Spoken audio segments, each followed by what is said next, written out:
Cansado de los ruidos extraños cada noche, un esposo decide fingir que duerme. Al seguir a su mujer hacia las profundidades de la casa, descubre a quién ha estado escondiendo allí durante los últimos 5 años. La verdad es tan espeluznante que lo deja paralizado. El frío de las 2 de la madrugada no era nada comparado con el frío que le trepaba por el pecho a Gerardo en ese momento. Se había quedado quieto en el último escalón, con la mano apoyada en la pared húmeda del pasillo que descendía hacia el sótano, y lo que escuchaba lo había convertido en piedra. No era el crujido de las tuberías viejas, no era el viento colándose por alguna ventana mal cerrada. Era una voz que cantaba, bajita, casi un murmullo, con esa melodía que él reconocía aunque no hubiera podido decir de dónde. Una canción de cuna que su esposa Jimena tarareaba con una ternura que nunca, en 11 años de matrimonio, había escuchado dirigida hacia él. Dio un paso más. Las tablas del suelo de madera protestaron bajo su peso y Gerardo se mordió el labio. Contuvo el aliento. Esperó. La voz de Jimena no se interrumpió. Siguió suave, constante, acompañada de un sonido que tardó varios segundos en identificar, el movimiento rítmico de algo que se mecía, como una mecedora, como una cuna. Y entonces escuchó el otro sonido, el que hizo que sus rodillas dejaran de sostenerlo, el que lo mandó de golpe contra el suelo frío del pasillo con un impacto sordo que no alcanzó a controlar. Una voz pequeña, débil, rasposa de quien lleva mucho tiempo sin usarla bien, que respondía al tarareo de Jimena con un mamá, mamá, tan cargado de amor y de años perdidos que Gerardo sintió que el corazón le estallaba dentro del pecho. Cayó de rodillas, las palmas abiertas sobre la madera fría, la cabeza inclinada como si rezara o como si quisiera que la tierra se lo tragara. Y desde ahí abajo, desde ese sótano que él nunca había tenido razones para bajar, su mundo entero se desmoronó en silencio mientras Jimena seguía cantando. Pero para entender cómo llegó Gerardo a ese piso helado, de rodillas, con 11 años de matrimonio reventándose como una burbuja de jabón, hay que retroceder, hay que volver casi 6 años atrás, a una mañana de octubre en que el sol entraba tímido por las persianas de una casa en las afueras de Morelia, y un hombre que entonces creía conocer cada rincón de su vida, despertó sin saber que ya había empezado a perderla. Gerardo Fuentes tenía 42 años, cuando la historia que contamos llega a su momento más oscuro, pero a los 36 era todavía un hombre que se consideraba afortunado. No de esa fortuna ruidosa y presumida que algunos exhiben como trofeo, sino de la otra, la que se siente en silencio.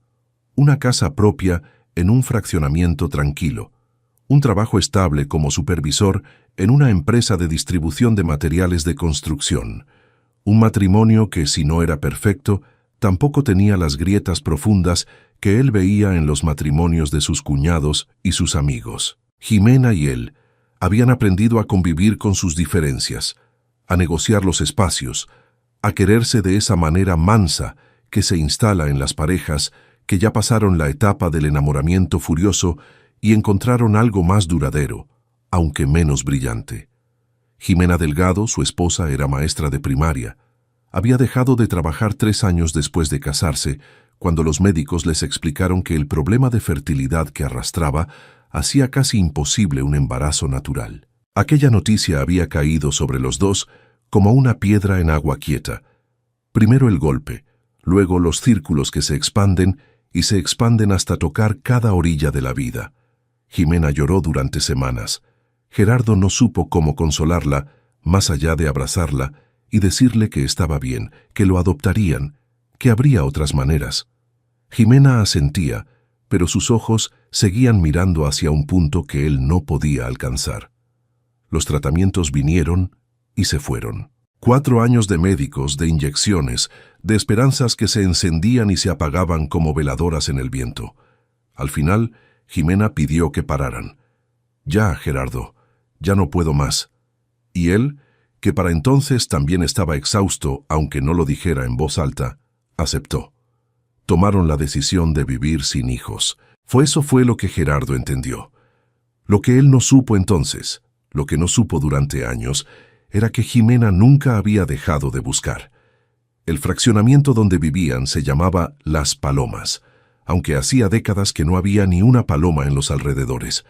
Eran casas de 2 pisos, todas con el mismo plano básico, diferenciadas apenas por el color de la fachada y los pequeños detalles que cada familia iba agregando con el tiempo. La casa de Gerardo y Jimena era verde, con una bugambilia que trepaba por el muro de la cochera y que Jimena podaba con una dedicación casi religiosa cada primavera. El sótano era una peculiaridad de esa casa, algo que no todas las casas del fraccionamiento tenían. Un cuarto grande bajo el nivel del suelo, al que se accedía por una puerta en el pasillo lateral, junto a la cocina. Cuando compraron la casa, lo habían usado para guardar cajas, herramientas, las cosas que van acumulándose en los años y para las que no hay lugar en los cuartos de arriba. Gerardo ni siquiera recordaba la última vez que había bajado allá. Jimena, sin embargo, sí bajaba. Gerardo lo había notado sin prestarle demasiada importancia.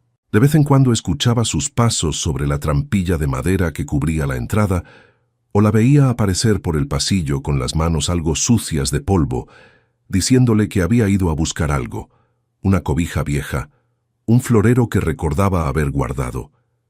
Él nunca preguntaba. Tenía ese defecto o esa virtud según cómo se mirara. No preguntaba, no indagaba, confiaba o se decía que confiaba, que era diferente. El primer ruido raro lo escuchó en enero de ese año que lo cambiaría todo. Un martes por la noche, mientras veía el partido en la sala, oyó algo que venía de debajo del piso, un golpe suave, como si alguien hubiera tropezado con una caja en la oscuridad. Se quedó quieto, bajó el volumen del televisor, esperó. No volvió a escuchar nada. Jimena estaba arriba, ya dormida, o eso creía él. Serán las ratas, pensó, aunque nunca habían tenido ratas. Subió el volumen y siguió viendo el partido. El segundo ruido llegó 3 semanas después. Esta vez Gerardo estaba en la cocina, pasadas las 11 de la noche, calentando los frijoles que habían sobrado de la cena, cuando escuchó algo parecido a un golpe rítmico, como si alguien diera pequeños toquecitos contra una pared. Duró quizás 30 segundos y luego nada. Jimena apareció en la puerta de la cocina con cara de sueño, preguntando si todo estaba bien. ¿Tú no escuchaste eso?, le preguntó él. Ella frunció el ceño. ¿Escuchar qué? Gerardo tardó un momento. Nada. Ya duérmete. El tercer ruido lo escuchó en marzo, y ese fue el que empezó a carcomerse el tejido de su tranquilidad. Era sábado por la mañana, y Jimena había salido al mercado. Gerardo estaba viendo las noticias cuando, con total claridad, escuchó un llanto.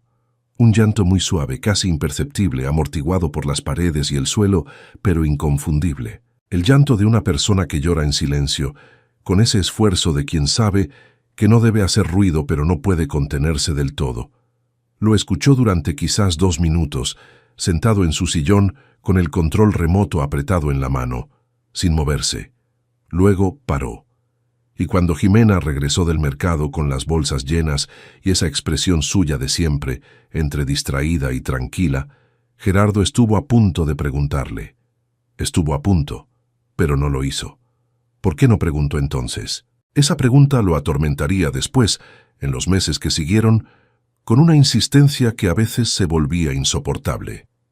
La respuesta que se daba a sí mismo cambiaba dependiendo del día y del humor.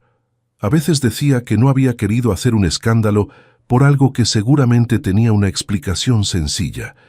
Otras veces admitía con una honestidad que le costaba que tenía miedo. No miedo de lo que pudiera encontrar en el sótano, sino miedo de lo que ese hallazgo pudiera decirle sobre 11 años de matrimonio. Hay preguntas que uno evita hacer porque en el fondo ya sabe que la respuesta va a obligarlo a cambiar algo, y hay personas que prefieren la incomodidad conocida al cambio desconocido. Gerardo era, en ese sentido, un hombre que se había vuelto experto en mirar hacia otro lado.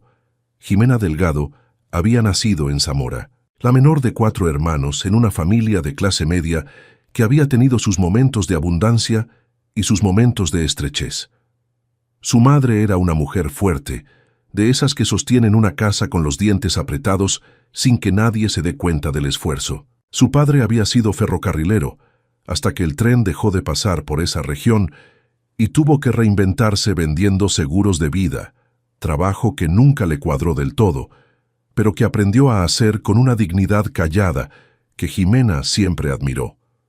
Desde niña, Jimena había sabido que quería ser madre, no con esa determinación feroz y declarada de quien convierte un deseo en proyecto de vida, sino con algo más suave y más hondo.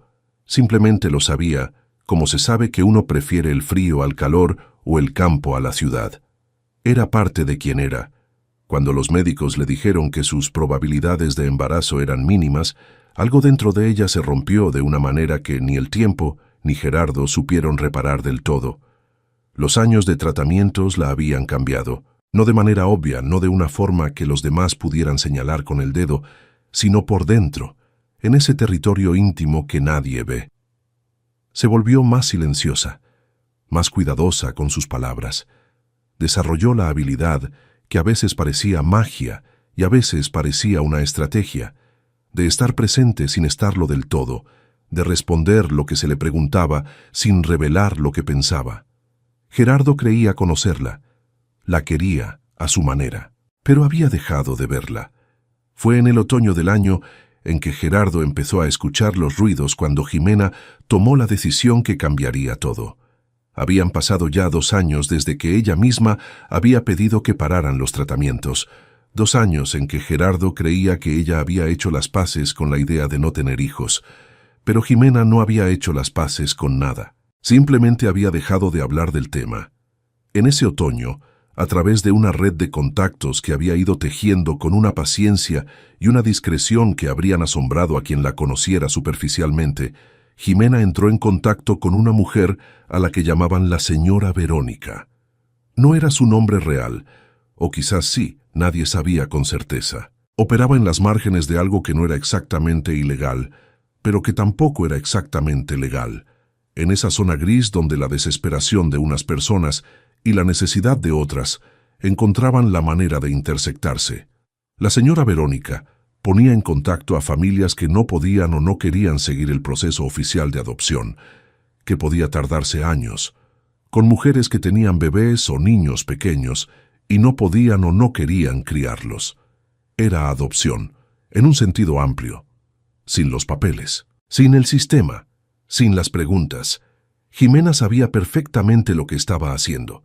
Se lo dijo a sí misma con una claridad que solo era posible porque el deseo era más grande que el miedo o el escrúpulo. Se lo dijo en las noches, acostada junto a Gerardo, que dormía sin sospechar nada. Lo que estoy haciendo no es correcto según las reglas, pero es correcto según algo más grande que las reglas. Quizás se mentía a sí misma, quizás no. Esas cosas son difíciles de juzgar desde afuera. Lo que Jimena no anticipó, lo que ningún plan tan cuidadosamente elaborado puede anticipar del todo, era la complejidad de lo que vendría después.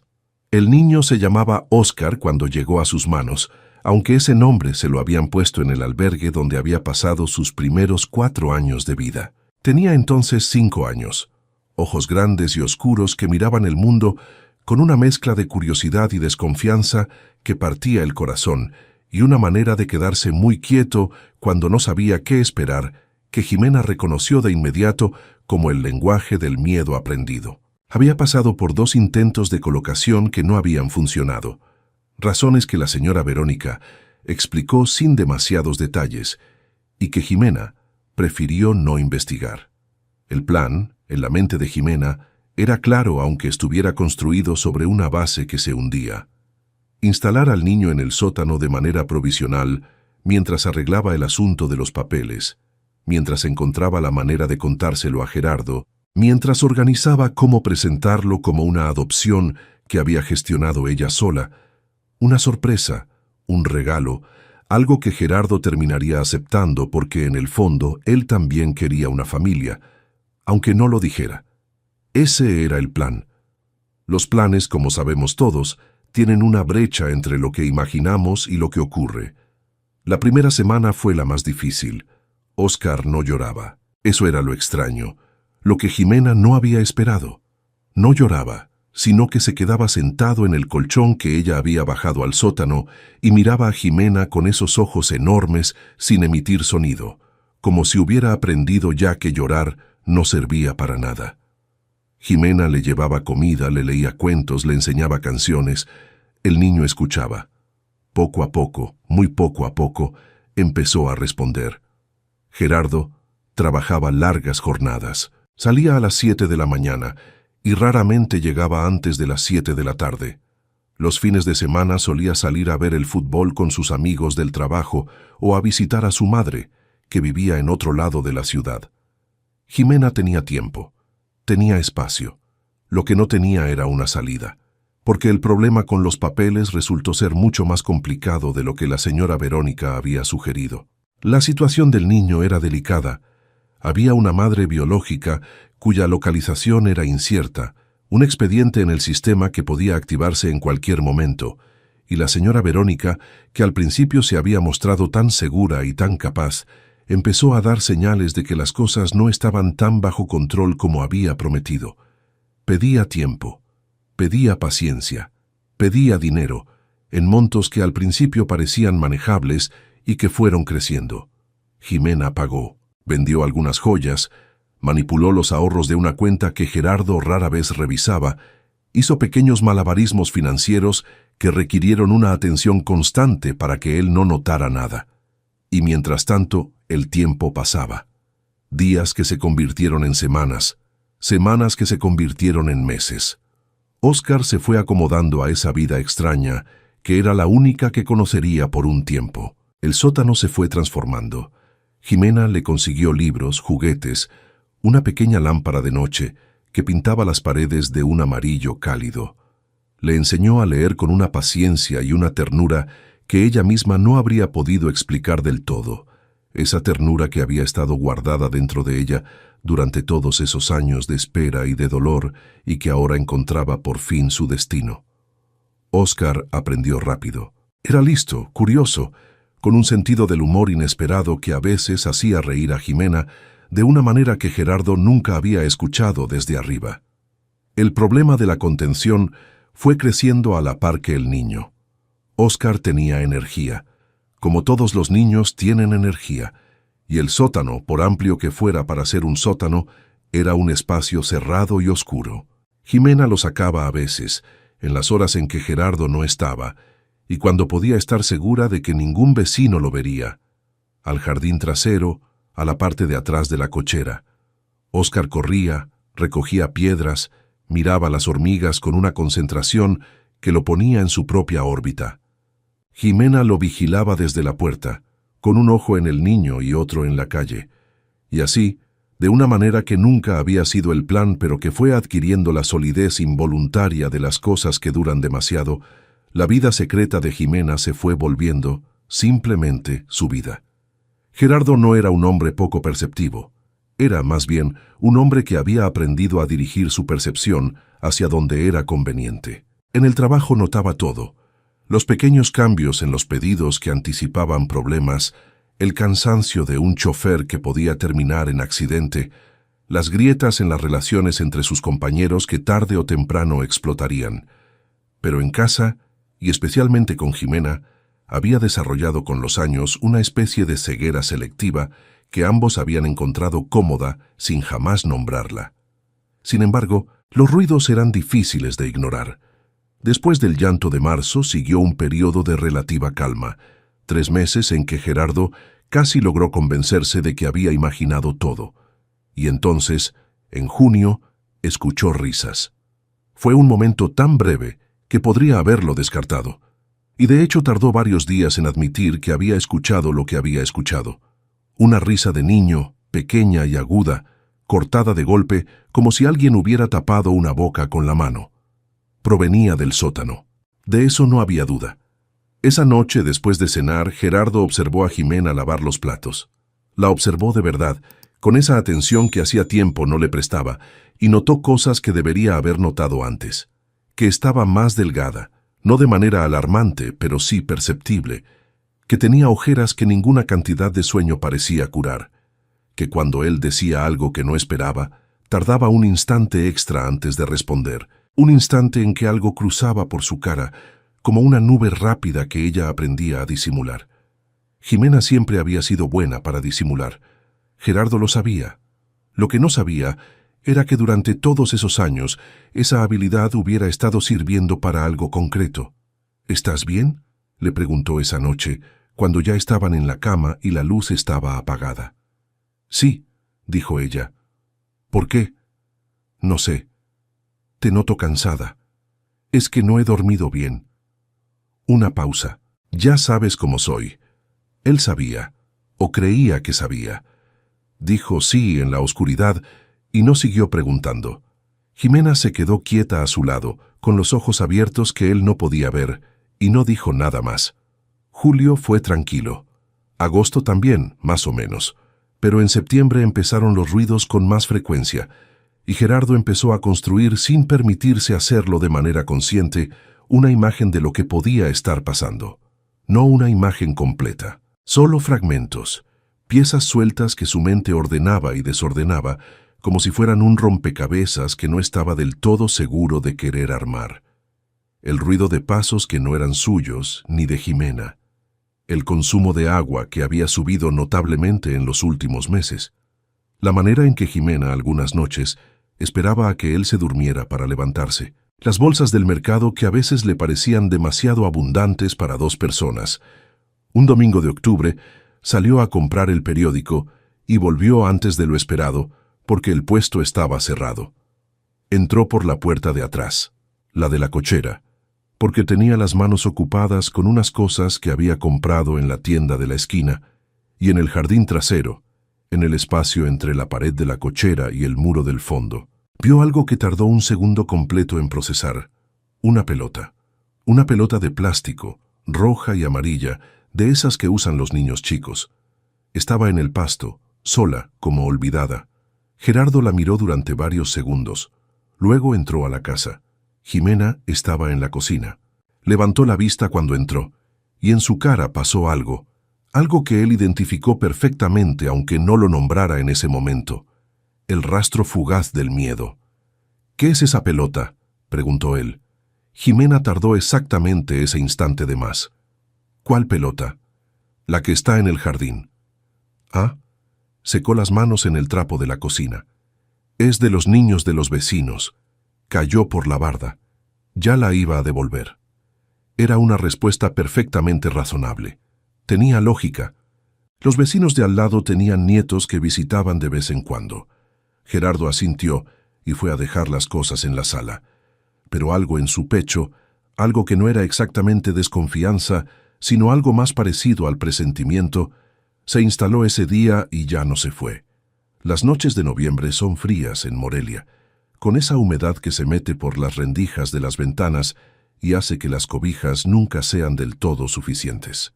Gerardo llevaba 3 semanas escuchando los ruidos con una regularidad que ya no podía atribuir a la imaginación. Casi siempre entre las 11 de la noche y las 2 de la mañana, cuando Jimena creía que él dormía. Pasos. A veces, el chirrido suave de lo que podría ser una mecedora. A veces, muy débilmente, voces. Había tomado una decisión, aunque le costara admitirlo incluso consigo mismo. Una noche se acostaría, fingiría dormirse y esperaría. La noche que eligió fue un jueves, a mediados de noviembre. Había llegado del trabajo más cansado que de costumbre. Habían cenado casi en silencio, y a las 10:30 Jimena dijo que estaba lista para dormir. Gerardo la siguió, se acostó, cerró los ojos, reguló la respiración con ese ritmo parejo y profundo del sueño, ese ritmo que había aprendido a fingir en los pocos días de trabajo nocturno que había tenido de joven. Sintió que Jimena, a su lado, tardaba más de lo habitual en calmarse. Su respiración era irregular, ligeramente agitada, como la de quien tiene algo en la mente que no lo deja quieto. Pasó 1 hora, tal vez más. Gerardo perdió la noción del tiempo en ese estado extraño entre la vigilia forzada y el sueño que amenazaba con vencerlo de verdad. Pero entonces la escuchó moverse. Muy despacio, con una cautela que revelaba práctica, Jimena retiró las cobijas, puso los pies en el suelo y se quedó un momento inmóvil, quizás escuchándolo a él. Gerardo no se movió. No respiró de manera diferente. Contó hasta 10 en su cabeza. La escuchó salir del cuarto. La escuchó bajar las escaleras, cada paso colocado con cuidado en los bordes de los escalones para evitar el crujido del centro. La escuchó avanzar por el pasillo hasta la puerta del sótano. Entonces Gerardo se levantó. Lo hizo con la misma lentitud con que ella había salido, con los pies descalzos en el suelo frío, siguiendo el camino que ella había tomado. El pasillo estaba a oscuras, pero él conocía cada metro de esa casa. Se detuvo en la parte de arriba de las escaleras del sótano. Desde ahí podía escuchar. Y lo que escuchó fue lo que ya contamos al principio. La voz de Jimena cantando una canción de cuna, suave y constante, y luego esa otra voz, pequeña y ronca, respondiendo, «Mamá, mamá». Y Gerardo cayó de rodillas. No sabe cuánto tiempo estuvo así. El tiempo, en esos momentos, se vuelve una cosa extraña, sin las marcas que normalmente lo dividen. Estaba en el piso, con las palmas abiertas sobre la madera fría, y sentía cosas que no podía ordenar ni nombrar. Conmoción, sí, pero también algo que estaba debajo de la conmoción, como los cimientos están debajo de las paredes. Algo que tardó un rato en reconocer, como una especie de comprensión que no era todavía perdonar, pero que tampoco era la furia que habría esperado sentir. Se levantó. Se limpió las manos en el pantalón del pijama. Bajó las escaleras. La puerta del sótano estaba entornada, y por la rendija salía la luz cálida de una lámpara pequeña. Gerardo la empujó. Lo que vio no era lo que su imaginación, en sus peores versiones, había empezado a construir durante las últimas semanas. No había nada amenazante ni oscuro en la imagen que tenía frente a él. Su esposa, sentada en una mecedora que él no recordaba haber visto antes, con un niño de unos 6 años dormido sobre su regazo. La mano de Jimena se movía despacio sobre el pelo oscuro del niño, y ella tarareaba todavía, suavemente, aunque la canción ya se iba apagando mientras el niño cedía al sueño. Jimena lo vio en el umbral y se quedó inmóvil. Por un momento, nadie habló. El único sonido era la respiración tranquila del niño y el leve crujir de la mecedora que fue frenando poco a poco. Gerardo entró al sótano. Miró alrededor con esa mirada lenta de quien intenta absorber demasiada información a la vez. El colchón en una esquina, hecho con cobijas coloridas, la estantería improvisada llena de libros y juguetes, los dibujos pegados en la pared, hechos con crayones, algunos claramente del niño y algunos, reconoció con un golpe en el corazón, de Jimena, la pequeña mesa con 2 sillas donde había platos, vasos, los restos de la cena de esa noche. Un mundo completo, construido en silencio a sus pies. «¿Cuánto tiempo lleva aquí?», preguntó por fin. La voz de Jimena, cuando respondió, era la de alguien que ha ensayado muchas versiones de este momento, pero descubre que ninguna sirve. «Casi 2 años». Gerardo cerró los ojos, los abrió. «2 años. Sí. 2 años, Jimena». Ella asintió. El niño se movió levemente en su regazo y ella lo sostuvo con más firmeza, con ese instinto automático de los que cuidan a alguien dormido. «¿Cómo se llama?». Le puse Tomás. Una pausa. Pero en el albergue le decían Óscar. Gerardo miró al niño. Dormía con la boca ligeramente abierta, con esa entrega total al sueño que solo tienen los niños y los muy cansados. Tenía pestañas largas, una pequeña cicatriz en el mentón que Gerardo no sabía cómo había llegado ahí y que ya nunca sabría. Tenía el aspecto de alguien que ha aprendido a sentirse seguro en un espacio muy pequeño, lo cual es una de las cosas más tristes que se pueden ver en un niño. «¿Por qué no me lo dijiste?». La pregunta llegó sin furia. Eso era lo que desconcertaba a Jimena más que cualquier otra cosa, que había esperado la furia y en cambio la voz de Gerardo sonaba como la de alguien que genuinamente no entiende y genuinamente quiere entender. Había ensayado esta conversación cientos de veces en su cabeza, con todas las versiones posibles de Gerardo. El furioso, el herido, el frío, el que daba la vuelta y se iba. No había ensayado esta versión. «Porque tenía miedo de que no lo aceptaras», dijo al fin. porque pensé que ibas a decir que no. ¿Y si hubiera dicho que no? Jimena tardó. No lo sé. No llegué a ese punto. ¿Llegaste a este otro? ¿Sí? Gerardo se sentó en el suelo con la espalda apoyada en la pared del sótano.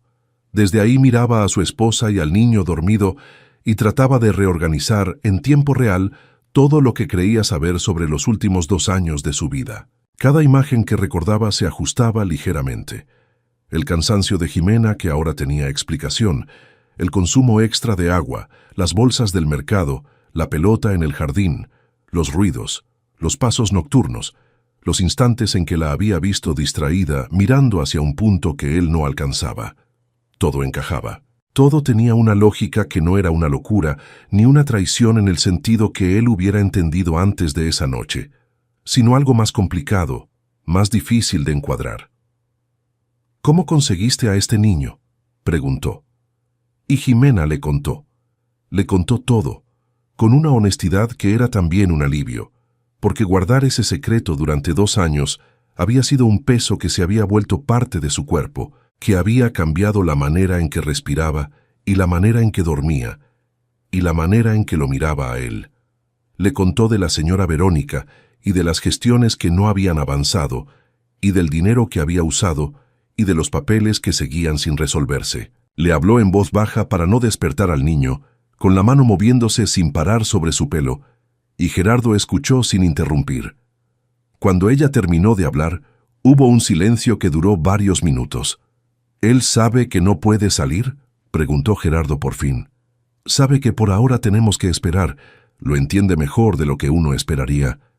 Jimena bajó la vista al niño. Es muy listo. Lo has sacado. Al jardín de atrás, cuando tú no estás. ¿Algún vecino lo ha visto? No creo. Hemos tenido cuidado. Gerardo asintió lentamente. Se puso de pie con dificultad, como si el frío del piso le hubiera entumido más que el cuerpo. Se acercó a la mecedora. Miró al niño de cerca, y el niño, quizás sintiendo el peso de esa mirada, abrió los ojos a medias. 2 ojos oscuros miraron a Gerardo desde las profundidades del sueño. Parpadearon. No se asustaron, lo cual dijo algo sobre lo que ese niño había aprendido en su corta vida, sobre el umbral entre la seguridad y la amenaza que había tenido que calibrar muy pronto. «Hola», dijo Gerardo. El niño no respondió, pero tampoco apartó la vista. «Me llamo Gerardo». Una pausa. Luego, con una voz espesa de sueño, «Yo sé». Gerardo frunció el ceño y miró a Jimena. Ella tenía los ojos brillantes. «Le hablé de ti», dijo en voz baja. «Siempre». Gerardo volvió a mirar al niño, que ya volvía a cerrar los ojos, vencido de nuevo por el sueño. Y algo ocurrió en el pecho de Gerardo que era difícil de nombrar. No era exactamente ternura, todavía no, porque la conmoción era demasiado reciente para dejar espacio a la ternura. Pero era el reconocimiento de algo, la percepción de que ese niño, que llevaba 2 años viviendo en el sótano de su casa sin que él lo supiera, era tan real como el frío del piso bajo sus pies, que tenía pestañas largas y una cicatriz en el mentón y una voz espesa de sueño, y la capacidad de decir «yo sé», con una convicción que le doblaba la edad que tenía. «Sube a dormir», le dijo a Jimena. «Yo me quedo un rato». Ella lo miró sin entender del todo. «Sube», repitió él. «Estás cansada. Y necesito un momento». Jimena transfirió al niño de su regazo al colchón con la destreza de quien lo ha hecho 100 veces, lo arropó, apagó la lámpara grande y dejó encendida solo la pequeña de noche que pintaba el cuarto de amarillo. Luego se detuvo frente a Gerardo y lo miró. «Lo siento», dijo. Él asintió. Todavía no estaba listo para decir que estaba bien, porque no lo estaba, no del todo. Pero tampoco estaba listo para decir nada de las otras cosas que podría decir. La dejó pasar. Se quedó solo en el sótano con el niño dormido. Se sentó en la mecedora, que crujió levemente bajo su peso, y en la penumbra amarilla miró al pequeño que dormía en el colchón, ese niño que se llamaba Óscar o Tomás, o quizás ninguno de los dos todavía, ese niño que había estado ahí, a pocos metros de él, durante 2 años de ruidos que él había elegido no investigar demasiado. Pensó en muchas cosas esa noche. Pensó en Jimena, y en los años de tratamientos y en el dolor que ella había cargado sola, porque él nunca había sabido cómo cargar esas cosas junto a ella. Pensó en sus propias ausencias, no las físicas. Él siempre había estado presente, sino las otras, las que no tienen nombre tan claro pero pesan igual.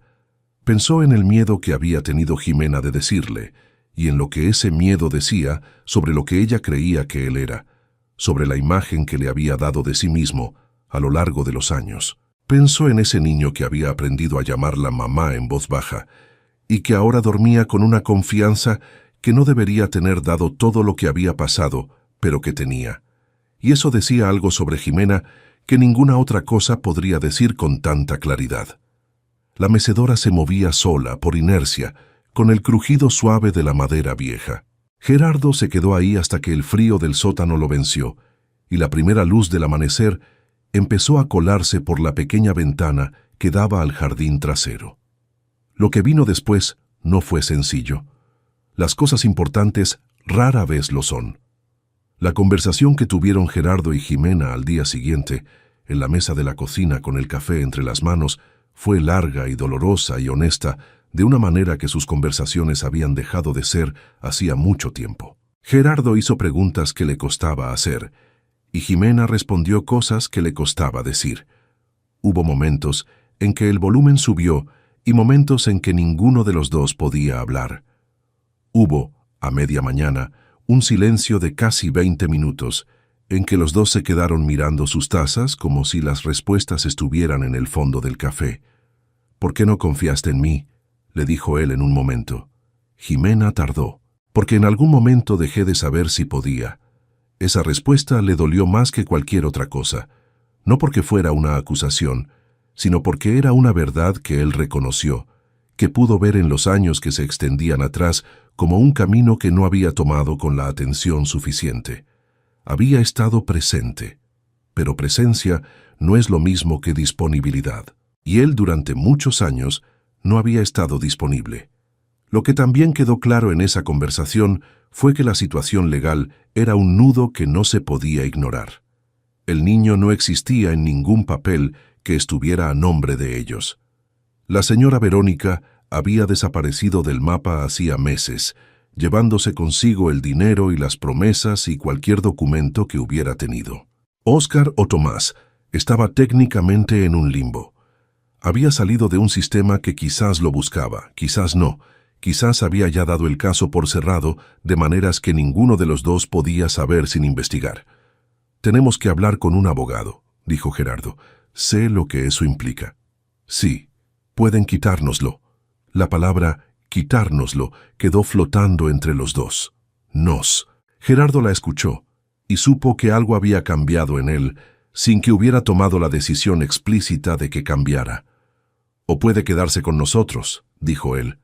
«Pero si no hacemos algo, tarde o temprano alguien lo va a encontrar, y entonces sí no vamos a tener ningún control sobre lo que pase». Jimena asintió. Tenía razón y lo sabía. Lo había sabido siempre, pero el miedo había sido más fuerte que la razón durante demasiado tiempo. Esa tarde, Gerardo bajó al sótano por primera vez de manera consciente y voluntaria. Llevó una silla y se sentó frente al niño, que estaba en el suelo haciendo un rompecabezas, y sin hacer demasiado aspaviento, se puso a ayudarle. El niño lo miró de reojo al principio, con esa cautela que tenía, y luego, poco a poco, fue ocupándose del rompecabezas sin prestarle más atención especial, que es la manera en que los niños expresan la aceptación cuando ya están demasiado grandes para expresarla con los brazos abiertos. «¿Cuántos años tienes?», preguntó Gerardo. «6». «¿Cuándo cumples?». El niño pensó. «En marzo». «¿Y qué quieres para tu cumpleaños?». Una pausa larga de la clase que no es indecisión, sino consideración genuina. «Una bicicleta», dijo el niño al fin, «pero una que tenga rueditas». «¿Por qué con rueditas?». «Porque nunca he aprendido a andar en bicicleta». Gerardo asintió. «Eso tiene arreglo». El niño lo miró. En esos ojos grandes y oscuros había algo que Gerardo interpretó como una pregunta, que el niño aún no tenía las palabras para formular. «¿Quién eres tú para mí? ¿Qué significa lo que acabas de decir?». ¿Puedo creerlo? ¿Sabes andar en bicicleta tú? Preguntó el niño. Sí. ¿Me podrías enseñar? Sí, dijo Gerardo, y lo dijo con una firmeza que lo sorprendió a él mismo, una firmeza que era también una promesa que en ese momento no sabía si podría cumplir, pero que quería cumplir. Te puedo enseñar. El abogado que encontraron se llamaba Refugio Manzanero y era un hombre de unos 50 años, con el cabello entrecano y una manera de escuchar que transmitía que había oído cosas peores y que no estaba ahí para juzgar. Gerardo y Jimena fueron a su oficina un martes sin el niño y le contaron todo. Manzanero tomó notas, hizo preguntas, y al final del encuentro les dijo que la situación era complicada, pero no imposible. La madre biológica del niño, resultó después de las pesquisas que el abogado encargó, había firmado una renuncia de derechos hacía 3 años en circunstancias que el expediente describía con una frialdad burocrática que no alcanzaba a cubrir todo lo que estaba detrás. Una mujer joven en una situación de extrema precariedad, sin red de apoyo, que había tomado la decisión más difícil que puede tomar una persona. El expediente estaba cerrado. El niño constaba como en proceso de adopción institucional, un proceso que se había estancado por las razones oscuras y laberínticas que a veces estancan los procesos en los sistemas que procesan personas, como si fueran expedientes, porque a veces son exactamente eso.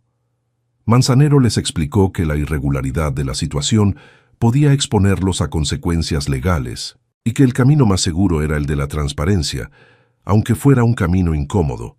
Habría que declarar cómo había llegado el niño a ellos, habría que someterse a evaluaciones, habría un periodo de incertidumbre durante el cual el resultado no estaría garantizado. Pero si la evaluación resultaba favorable, si el niño mostraba adaptación y los adultos mostraban capacidad de cuidado, había probabilidades reales de que una adopción formal pudiera completarse. ¿Qué probabilidades?, preguntó Jimena. Manzanero pensó con cuidado antes de responder. No puedo darle números, pero he visto casos más complicados que este resolverse bien.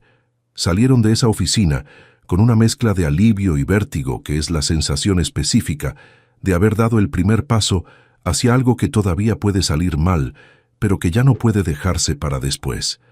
Los meses que siguieron fueron los más difíciles y los más honestos de la vida de Gerardo y Jimena juntos. El proceso legal avanzó con la lentitud característica de los procesos que involucran a niños y a sistemas, y a trámites que pasan por muchas manos antes de llegar a algún lugar.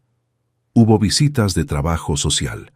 Hubo evaluaciones psicológicas para el niño y para ellos. Hubo momentos de duda y momentos de esperanza, y momentos en que los dos se miraban al otro lado de la mesa de la cocina y ninguno sabía qué decir, pero tampoco sentía que tenía que decir nada.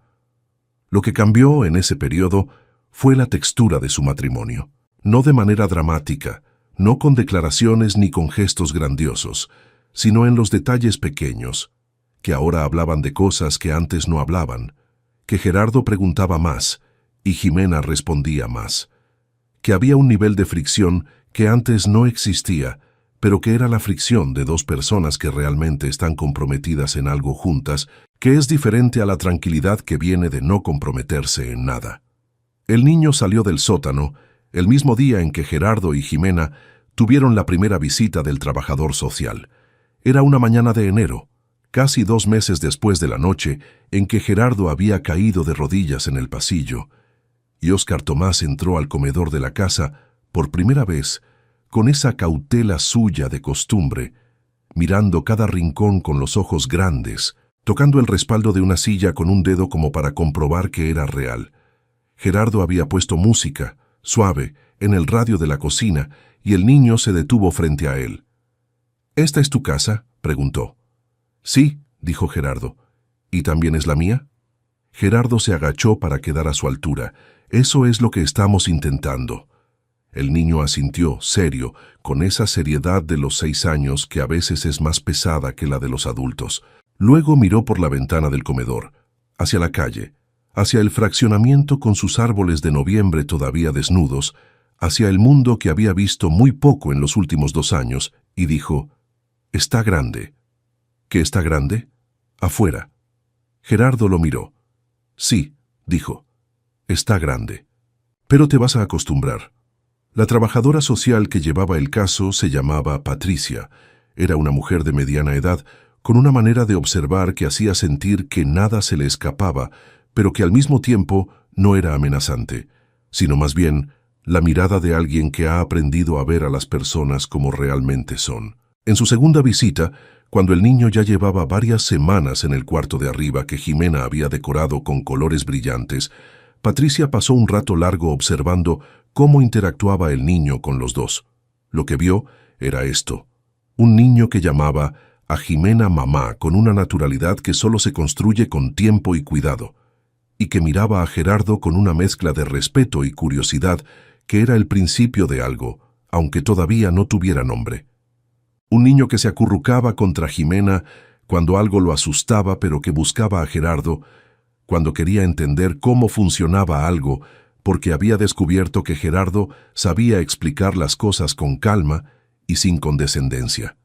Un niño que dormía bien, que comía bien, que tenía pesadillas de vez en cuando, y que las 2 o 3 primeras veces que las tuvo, había tardado un rato en dejar de buscarse en el sótano antes de recordar que ya no estaba ahí. Patricia escribió en su reporte que el niño mostraba signos claros de apego seguro y de adaptación positiva, y que el ambiente familiar, aunque había llegado a formarse en circunstancias irregulares, era uno que ponía el bienestar del niño en el centro. Fue el reporte que cambió la dirección del proceso.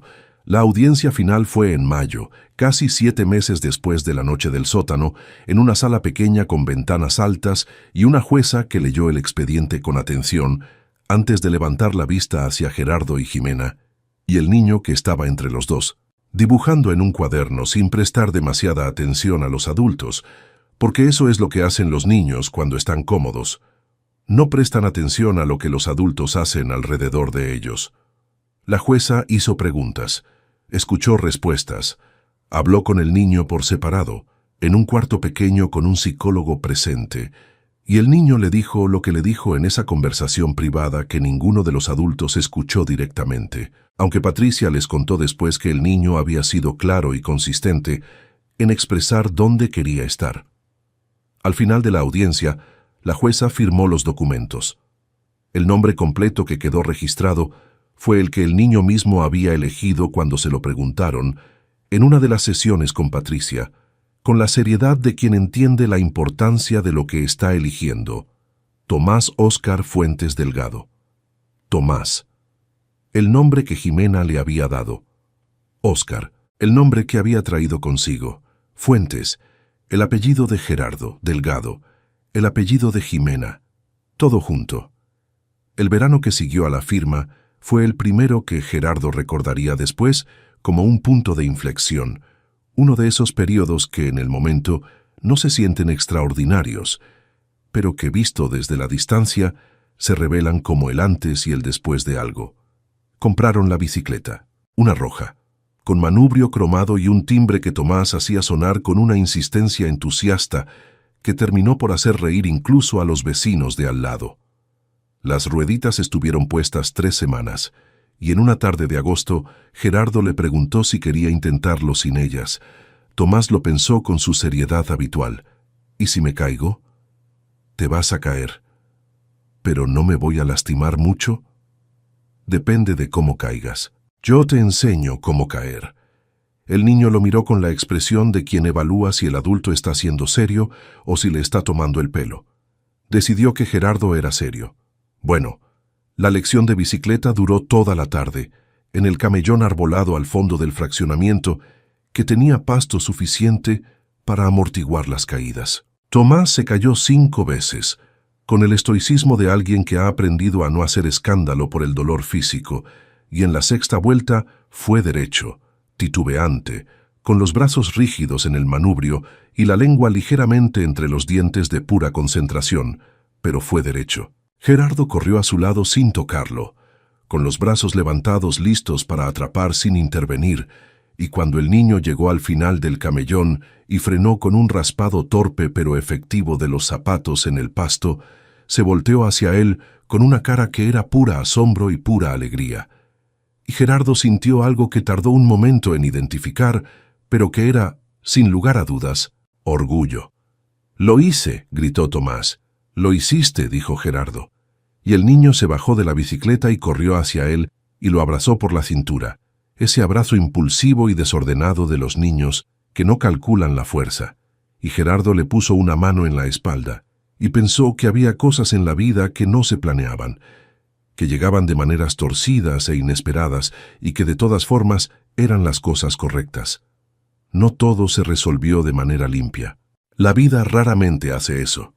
Hubo una conversación difícil con la madre de Gerardo que tardó meses en procesar que su hijo tenía un hijo de 6 años sin que ella hubiera sabido nada, y que cuando por fin fue a conocer a Tomás, se quedó mirándolo durante varios minutos antes de decir, «Pero si tiene tus ojos», lo cual no era verdad en ningún sentido literal, pero que Gerardo entendió como la manera en que su madre elegía dar la bienvenida a alguien.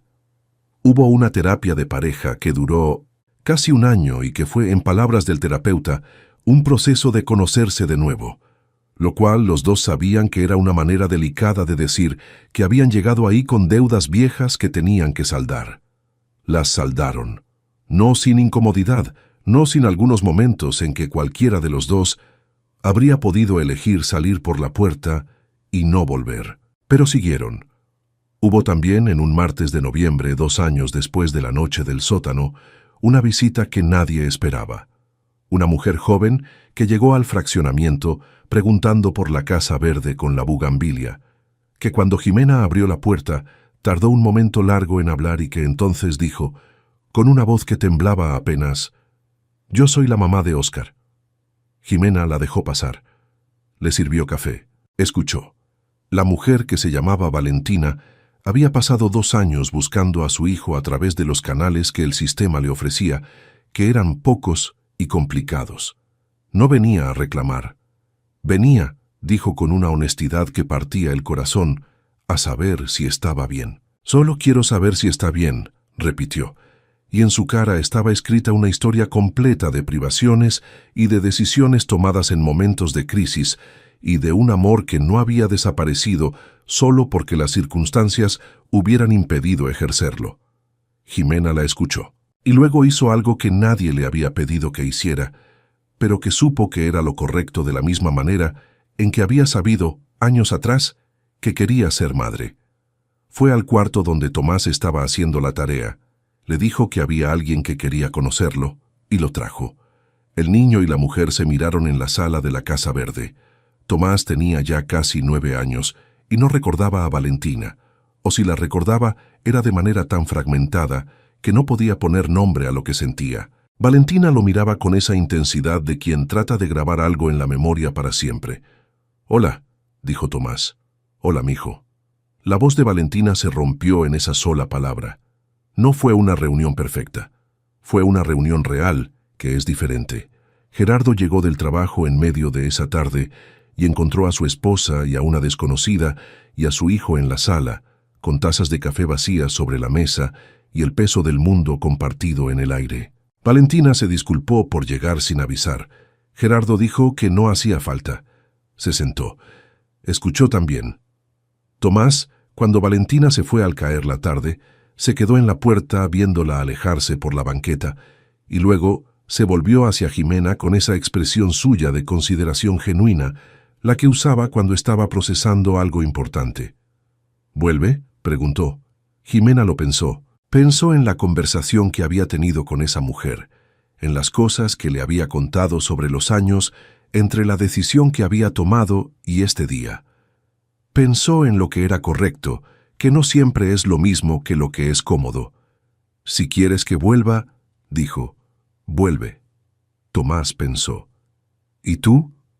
«¿Yo qué? ¿Tú quieres que vuelva?».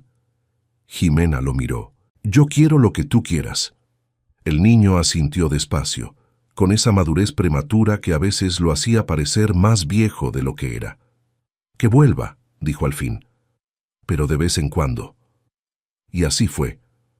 Gerardo tuvo una conversación consigo mismo, varios meses después de todo aquello, una de esas conversaciones que uno no planea pero que ocurren en los momentos quietos, En su caso, una tarde de domingo, mientras lavaba el carro en la cochera, y Tomás le preguntaba por qué el agua de la manguera hacía arcoíris cuando el sol le pegaba. Pensó en la noche en que había caído de rodillas en el pasillo. Pensó en el miedo que había sentido, que no era miedo al peligro, sino miedo a lo desconocido, que es quizás el miedo más honesto de todos. Pensó en los años anteriores a esa noche, en los ruidos que había elegido no investigar, en las preguntas que había elegido no hacer, en la distancia que había permitido que creciera entre él y Jimena, sin oponer demasiada resistencia, porque la distancia era cómoda de una manera que el acercamiento no era. No era un hombre malo, eso lo sabía, pero tampoco había sido todo lo que podía ser, y esa diferencia entre lo que era y lo que podría haber sido era un peso que cargó durante un tiempo antes de aprender a cargarlo de manera diferente. La diferencia no era negar el peso, era decidir qué hacer con él. ¿Por qué hace arcoíris?, insistió Tomás, que tenía esa tendencia de los niños inteligentes de no dejar ir una pregunta hasta recibir una respuesta satisfactoria. Gerardo le explicó sobre la luz y los prismas y la manera en que el agua separa los colores que el sol carga juntos sin que se vean. Tomás escuchó con atención, con la manguera en la mano, probando lo que Gerardo describía, inclinando el chorro de agua en distintos ángulos hasta que el arcoíris reapareció, pequeño y brillante, en el aire de la cochera. ¿Y siempre estaban ahí los colores?, preguntó Tomás. Siempre. ¿Aunque no se vieran? Aunque no se vieran. El niño contempló el arcoíris durante un momento. Luego apuntó la manguera al carro y siguió lavando, con esa transición abrupta de los niños que han procesado algo y lo guardan en un cajón interno para pensar en él después.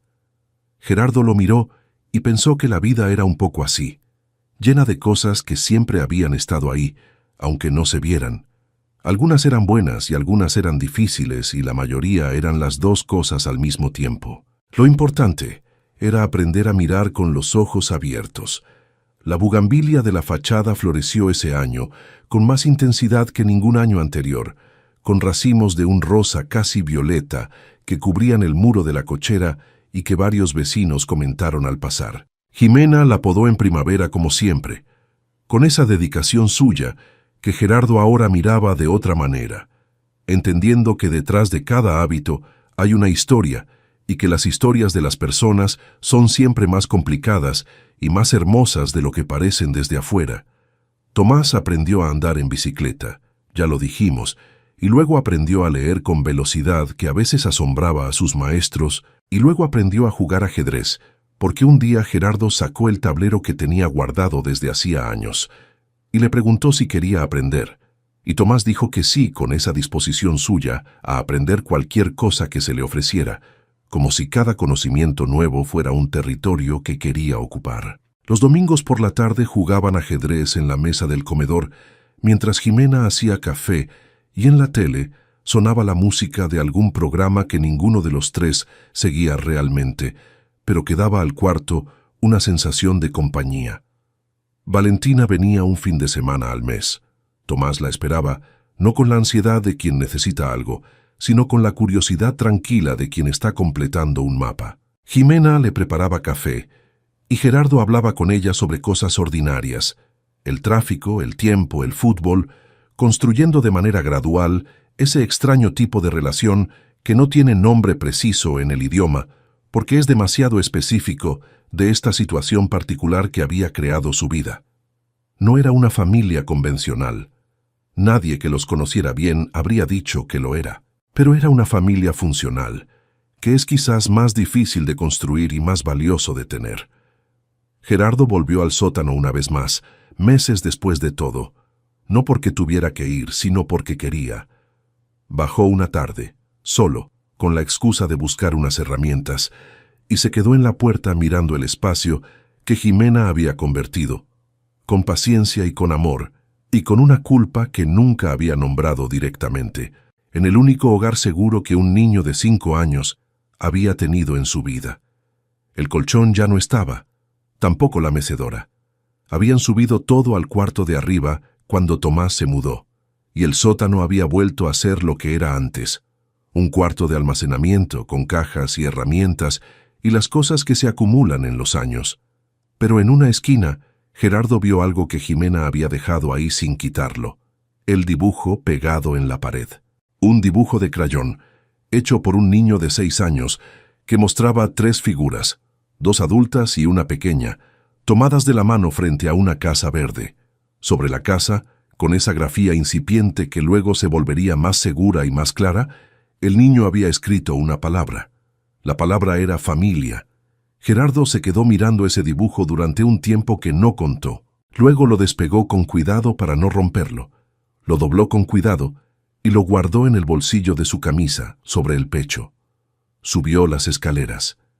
En la cocina, Jimena estaba preparando la cena y Tomás estaba sentado en la banca de la entrada, haciendo la tarea con los audífonos puestos y la lengua entre los dientes de pura concentración. Gerardo se sentó a la mesa de la cocina, sacó el dibujo del bolsillo y lo puso sobre la madera. Jimena lo miró a él. «Estaba en el sótano», dijo Gerardo. Ella asintió despacio. En sus ojos había algo que era memoria y gratitud, y también todavía una sombra de aquella culpa que quizás nunca desaparecería del todo, pero que ya había encontrado su lugar, ya no en el centro sino en los bordes, como las costuras de una prenda que sostienen sin que uno las vea. «¿Lo guardamos?», preguntó ella. «Lo enmarcamos», dijo él, y eso fue lo que hicieron. El dibujo de 3 figuras tomadas de la mano, con su casa verde y su palabra escrita con crayón, fue a parar al pasillo del segundo piso, entre la puerta del cuarto de Tomás y la ventana que daba al jardín trasero, donde había habido una pelota roja y amarilla que Gerardo había encontrado un domingo de octubre y sobre la que había decidido no preguntar más de lo necesario. Ahora sí sabía la respuesta, y la respuesta, a su manera imperfecta y complicada y completamente inesperada, era exactamente la que en sus mejores momentos había esperado encontrar, aunque nunca habría podido saber que estaba buscando algo hasta la noche en que cayó de rodillas en el pasillo frío y escuchó desde el fondo de la casa que creía conocer una voz pequeña y ronca decirle «mamá» a la mujer que dormía a su lado cada noche. Esa voz que lo había derrumbado, lo había construido también, al mismo tiempo, de una manera que solo el tiempo se encarga de revelar. Y el tiempo, cuando uno le da la oportunidad, siempre lo hace. Y me encantaría saber qué te pareció esta historia. Déjalo en los comentarios, porque siempre los leo. No olvides dejar tu like, compartir este video con tus amigos y suscribirte al canal para no perderte las próximas historias que te emocionarán. Y mira, justo ahora hay otro video apareciendo en pantalla.